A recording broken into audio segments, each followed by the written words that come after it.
warahmatullahi wabarakatuh. Selamat pagi, siang, sore, dan malam buat kalian yang nonton.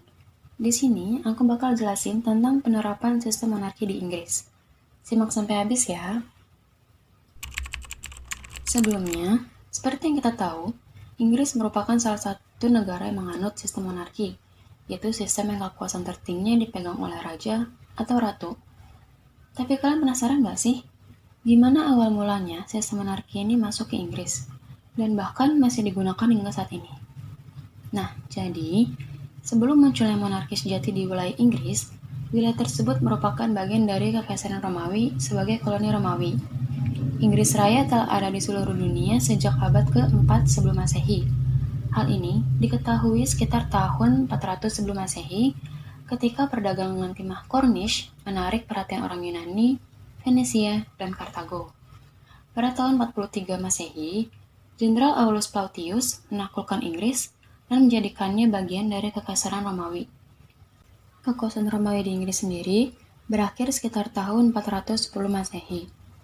Selanjutnya, era monarki khas Inggris dimulai dengan penaklukan Anglo-Saxon atas Inggris. Kemudian, perkembangannya itu sendiri dibagi menjadi beberapa bagian. Yang pertama, periode Anglo-Saxon sekitar tahun 500 hingga 1066. Latar belakang dan kedatangan Anglo-Saxon sendiri dimulai setelah Kekaisaran Romawi menarik diri dari Inggris pada abad ke-5. Wilayah tersebut mengalami kekacauan akibat serangan berbagai suku barbar, termasuk Pict, Scot, dan Germanic. Kekosongan kekuasaan ini jelas membuka pintu bagi suku-suku Germanic seperti Anglo, Saxon, dan Jute untuk menetap di Inggris. Anglo-Saxon sendiri adalah istilah umum untuk kelompok yang berasal dari wilayah yang sekarang dikenal sebagai Jerman, Belanda, dan Denmark. Pada awalnya, mereka ini datang sebagai tentara bayaran untuk membantu Inggris melawan musuh dari utara.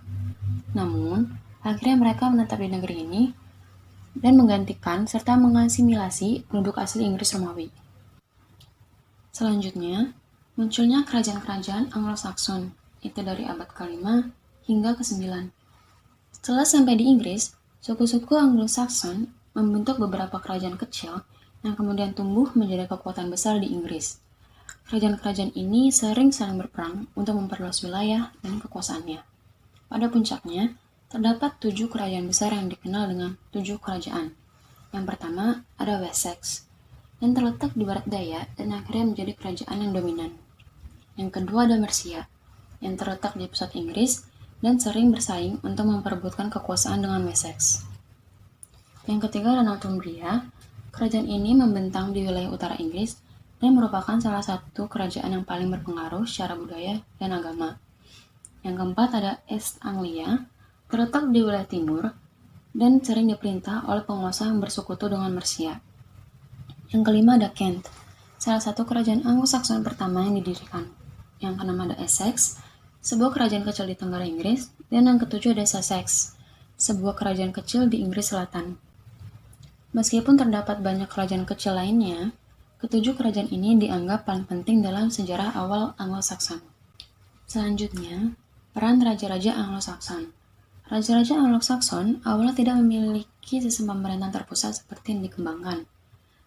Kekuasaan mereka bergantung pada kemampuan mereka memimpin tentara, mempertahankan wilayah, dan mendistribusikan tanah dan kekayaan mereka kepada pengikutnya.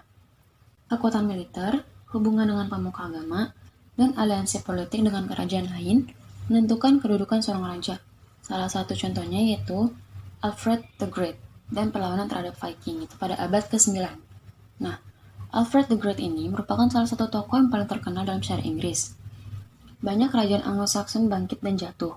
Namun, Alfred the Great, Raja Wessex yang memerintah pada tahun 871 hingga 899, adalah salah satu tokoh terbesar di era ini. Pada masanya, Inggris banyak mengalami serangan Viking berskala besar, terutama dari Denmark. Alfred berhasil mempertahankan Wessex dari invasi Viking, bahkan mengalahkan mereka di pertempuran Edington pada tahun 878, yang mengarah pada perdamaian Danelaw, yaitu perjanjian yang membagi Inggris menjadi 2 wilayah. Wilayah Danelaw berada di bawah kekuasaan Viking, dan wilayah Anglo-Saxon masih diperintah oleh raja-raja setempat.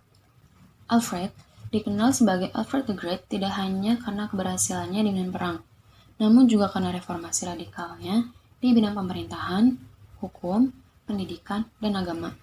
Dia mempromosikan terjemahan teks Latin ke dalam bahasa Inggris kuno dan mendirikan sistem pendidikan bagi kaum bangsawan. Di bawah pemerintahannya, Wessex menjadi kerajaan paling kuat, dan akhirnya menjadi dasar terbentuknya kerajaan Inggris bersatu pada abad berikutnya. Nah, untuk kali ini itu aja yang aku sampaikan. Tungguin part selanjutnya ya. Wassalamualaikum warahmatullahi wabarakatuh. Dadah!